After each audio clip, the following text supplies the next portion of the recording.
Do you believe you control your own choices? What if I told you that most of the time it's not you who's at the wheel, but someone who's already learned to direct your mind better than you? Machiavelli knew this centuries ago. Power rarely comes from those who shout the loudest, but from those who understand how people think and use it to their advantage. It's not about luck. It's not about talent. It's about politics guided by reality, not ideals. Today, you'll discover a psychological weapon that doesn't require brute force, leaves no trace, and can put you in control of any situation, without the other side realizing they've been controlled.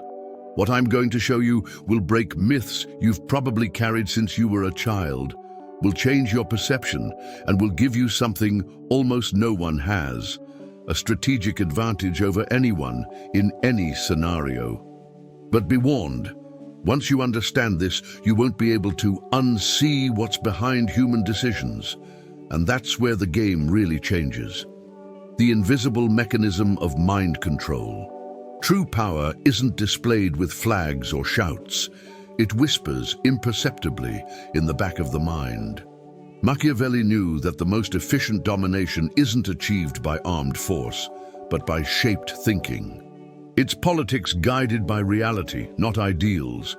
It's planting invisible seeds that germinate as absolute truths in someone's mind. While most seek to convince through brute force, the strategist understands that the mind, when captured, keeps the body imprisoned without chains. Think of a charismatic leader who doesn't need to give orders. Their mere presence defines the behavior of others. The person doesn't realize they're under influence because they believe the ideas they champion originated within them. This is mind control in its purest form, not imposing orders, but shaping perceptions. It's like programming software without the user knowing it's been updated. Whoever masters this skill creates a silent, invisible, and virtually impossible to overthrow empire. This mechanism relies on something Machiavelli masterfully applied: the appearance of virtue combined with constant adaptability. When a ruler appears just but adjusts his decisions according to real human nature and not utopian dreams, he builds trust without relinquishing control. A modern example is seen in large technology companies. By creating a free and convenient ecosystem, they trap users through daily habits and emotional dependence. The customer believes they chose to stay, when in fact they were driven by a calculated psychological design. The same is true in personal relationships. When someone becomes a source of validation and security, the other party rarely realizes that they no longer act by choice. The secret is not to be hated, to maintain virtue, to adapt, and to use fortune, circumstances, to strengthen the bond. To apply this in real life, you don't need to be a Renaissance prince. Simply understand where other people's decisions originate. Want to influence your team? Create rituals and narratives that foster belonging, but always make it clear that victories come from following a certain path. Your path. Want to close more deals? Build the perception that the client already knew the solution before you even presented it. This requires careful observation, pattern reading, and above all, knowing when to speak and when to let silence do the work. The power of mind control lies precisely in not appearing to be controlling. This is where we enter the next step, the strategy of shaping not only the mind, but also the way it interprets the world. The perception strategy. The strategy of perception. Perception is not what is, but what appears to be. Machiavelli understood that in the game of power, raw reality matters less than the image constructed of it. This is why he advocated the end justifying the means, because for most, the means aren't even visible. What remains is the story told. The strategist knows that eyes see through filters, beliefs, fears, and desires. Manipulating these filters is like changing a camera lens. The scene remains the same, but what is seen changes radically. Imagine a leader who transforms a failure into a victory simply by the way he narrates the facts. We didn't lose, we just opened the way for a new attack. The masses, hungry for meaning, swallow the most convenient version. Perception is the fabric from which the official truth is sewn. Using this strategy requires an appearance of virtue and a calculated use of force at the right moment. The secret lies in presenting hard facts wrapped in a palatable, almost seductive package. A practical example is political marketing. When a leader inaugurates something small as if it were a grandiose project, he doesn't lie. He selects and amplifies the part of reality that serves his purpose. In the corporate environment, it's the manager who communicates a restructuring as a strategic optimization, shifting the focus from staff cuts to future growth. It's not about altering the facts, but about creating the framework that shapes interpretation. Those who master this skill decide not only what others see, but also how they feel when they see it. To apply this tactic, you need to observe how the people around you already interpret the world. If you know someone values stability, present any change as a reinforcement of that stability. If you know they seek recognition, create narratives where your proposal is the shortcut to that prestige. Remember, perception is more fragile than glass, but also more malleable than clay. Work it slowly without rushing, so that the other person feels the conclusion came from them. And when the perception is shaped, you can move on to something more direct and bold, the moment when subtlety gives way to action and control materializes in practice. The calculated use of force. The calculated use of force. Machiavelli would never have recommended brute force as a rule. He knew that power is not about wasting ammunition, but using it at the precise moment, like a chess move that ends the game. Too much force breeds resistance. Misplaced force exposes weakness. Therefore, he argued that it is better to be feared than loved, but without crossing the line that leads to hatred. Calculated force is like a scalpel, precise, punctual, and with a defined objective. Think of a leader who maintains the peace for months, but when publicly challenged, responds with swift and exemplary action. The message lies not in the violence of the act, but in the clarity of the message. There is a limit, and it will not be crossed with impunity. True power lives not in constant threat, but in the memory that it can be used. This strategy is evident in high-level negotiations.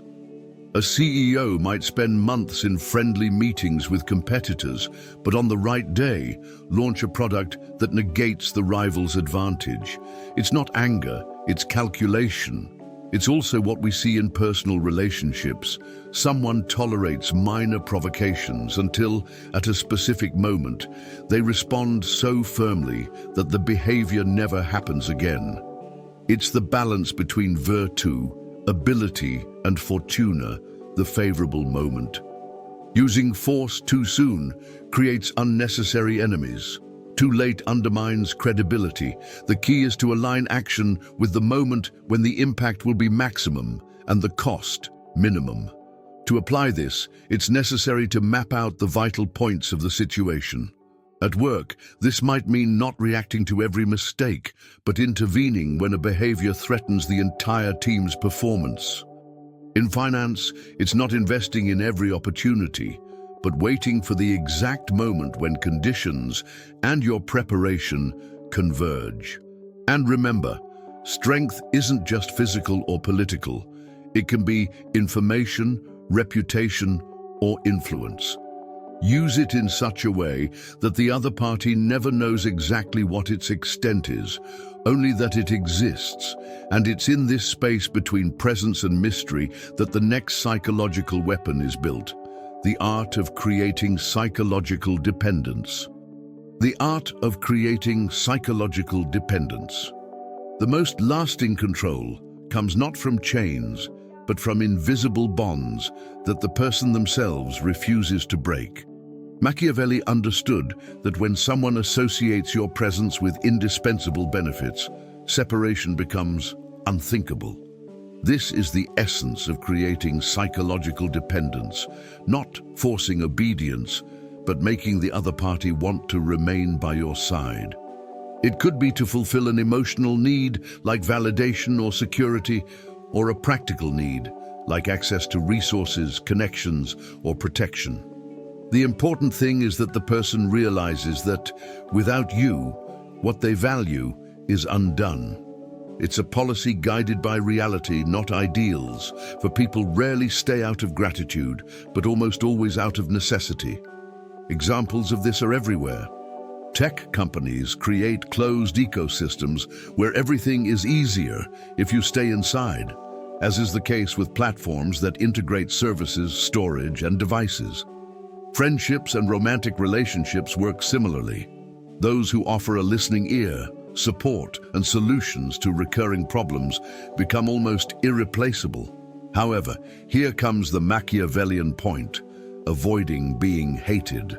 Too much dependence can breed resentment if it's perceived as manipulation. Therefore, the appearance of virtue is crucial. Maintain the narrative that the other party is in control, even when the foundation of the relationship depends entirely on you. Applying this art requires patience and a long-term vision. To create psychological dependence, start by identifying what currency the other person values most. It could be recognition, stability, access, or knowledge. Then, offer it consistently, but never so much that it overwhelms. It's the principle of always leaving a small gap so the other person keeps coming back. In business, this means partially solving problems, creating space for the next solution. In relationships, it means being present in key moments, but maintaining a certain mystery. And when this connection is strong, space opens up for an even more subtle and powerful manipulation: the power of ambiguity. The power of ambiguity, absolute clarity, is comfortable and dangerous for those who want to maintain power. Machiavelli knew that leaders who reveal too much become predictable. Predictability is the antidote to control. Ambiguity, on the other hand, keeps everyone alert and cautious, as no one is sure of the next step. It's constant adaptability applied to communication, saying enough to create direction, but never enough for everyone to know the destination. A classic example is the leader who gives broad guidelines and leaves room for interpretation. Each person acts trying to guess what the leader really wants, expending energy and focus to align.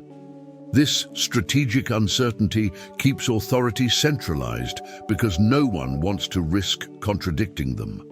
Ambiguity is also a weapon in negotiations.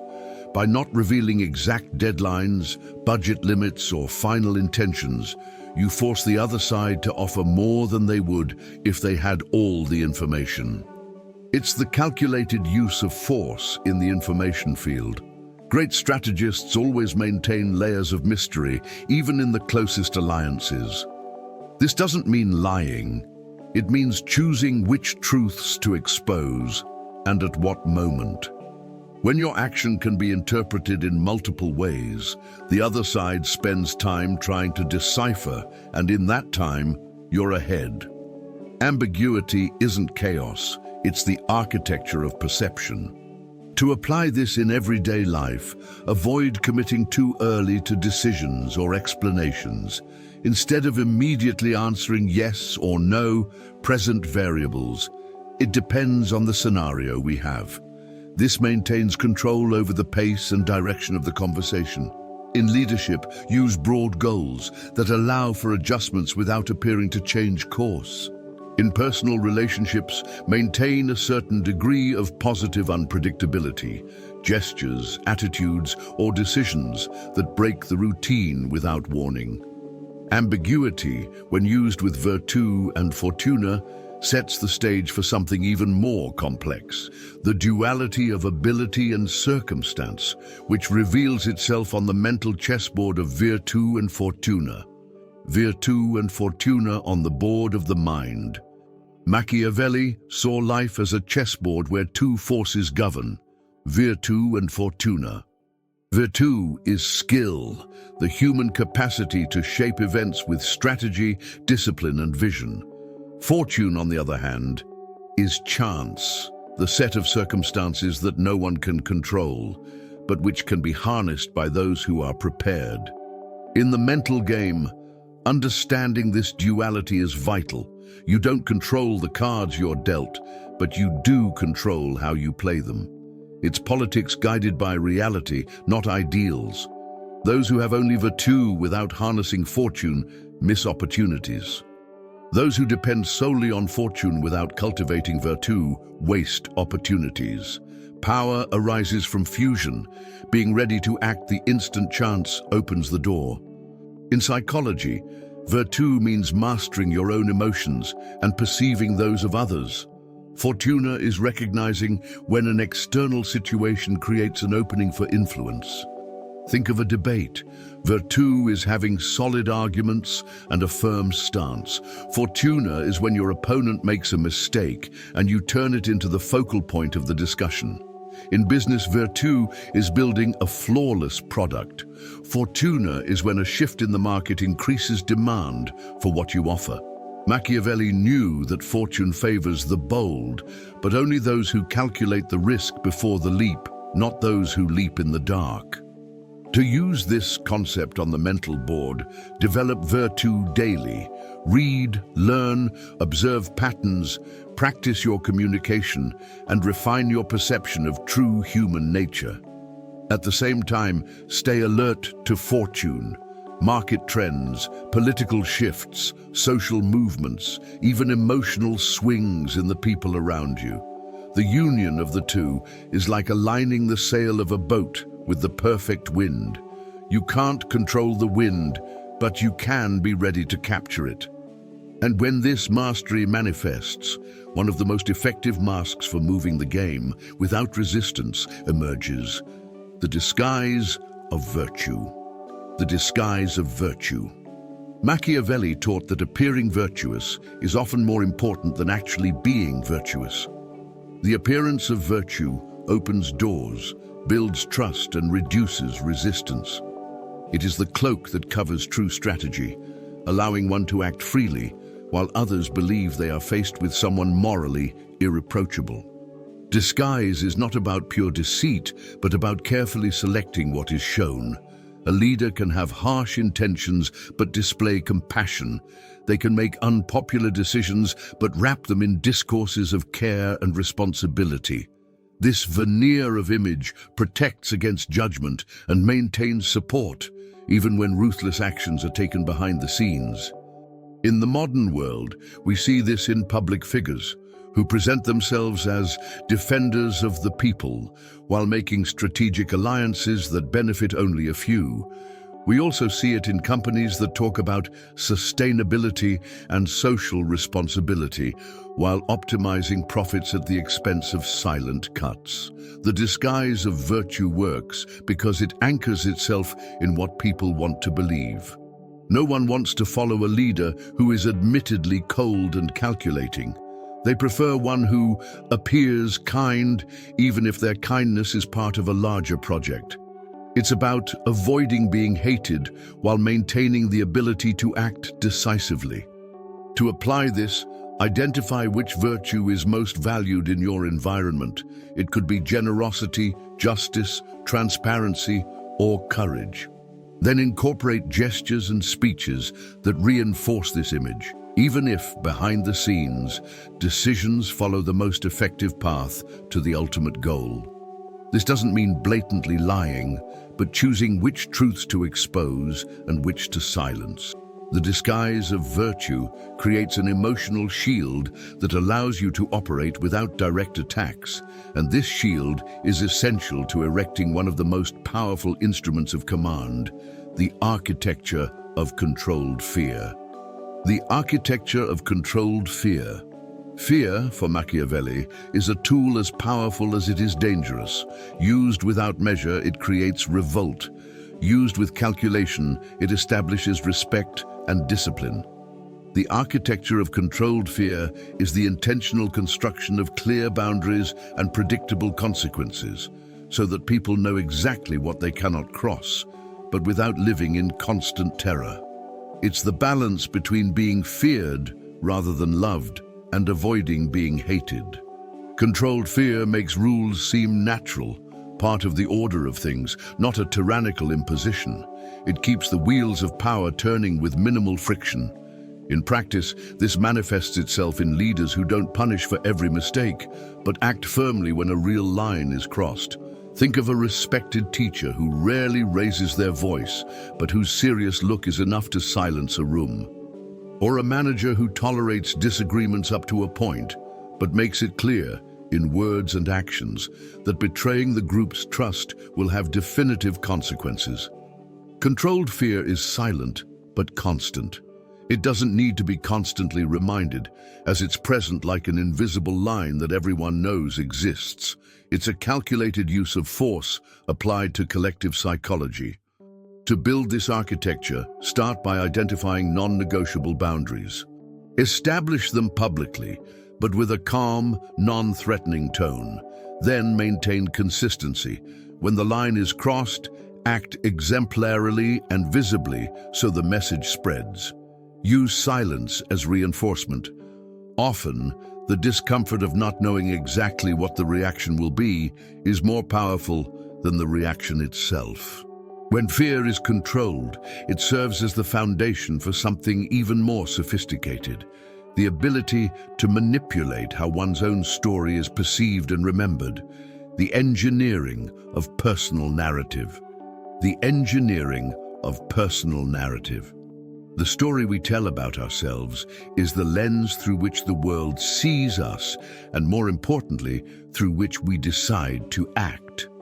Machiavelli knew that controlling one's personal narrative was controlling not only one's reputation, but one's destiny. By carefully shaping the chapters others know, one creates a public version of oneself that opens doors, shuts down threats, and directs opportunities. This isn't lying, it's strategic editing. Just as a film editor chooses which scenes make the final cut, a strategist chooses which facts reinforce one's image and which remain behind the scenes. It's constant adaptability applied to identity. In practice, this means emphasizing achievements that support the position you want to maintain and downplaying mistakes that could undermine your authority. Think of an entrepreneur who went through 3 failed companies before building an empire. He can narrate these failures as essential experiences that enabled him to succeed, and suddenly, failure becomes proof of virtue. In relationships, it's the person who recounts a conflict so that their reaction seems sensible and balanced, even if, internally, it was pure self-preservation. Personal narrative is an invisible armor that protects against attacks and attracts allies. To engineer your narrative, start by defining the image you want to project. Ask yourself, how do I want to be remembered? And align your actions and stories with that goal. On social media, select experiences that reinforce this image. At work, highlight results that support your strategic role. Maintain consistency, but be ready to adjust when fortune changes. This engineering creates fertile ground for the final and perhaps most lethal Machiavellian strategy, the silent attack, the move that strikes without warning and consolidates control without leaving a trace. The silent attack. The silent attack is the strategist's masterpiece, acting without fanfare, without the victim noticing until it's too late. Machiavelli understood that the most secure power is that which is exercised without eliciting an immediate reaction.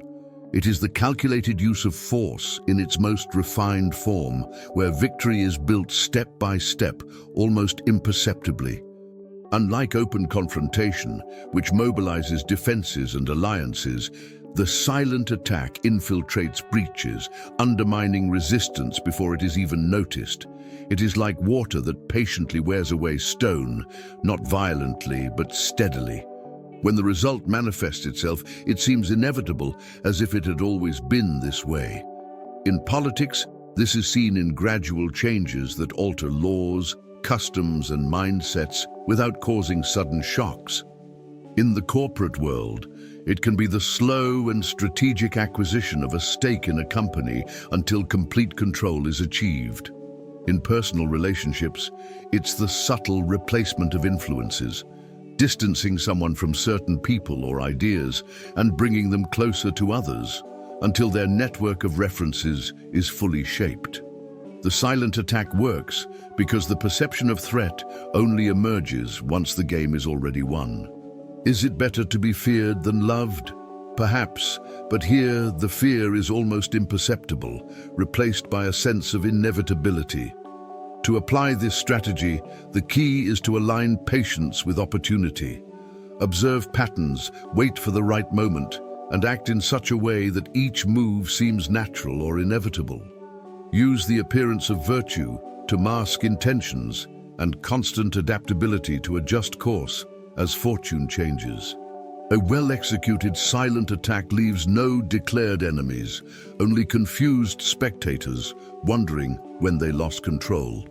And this is where the entire architecture, from mind control to personal narrative, closes in a loop of subtle mastery, ready to be presented to the public with the power of a transformative idea. Now that you know every piece of this psychological weapon, the question is, will you just admire the mechanism or will you use it? Think about the situations you live in today. Who is really in control?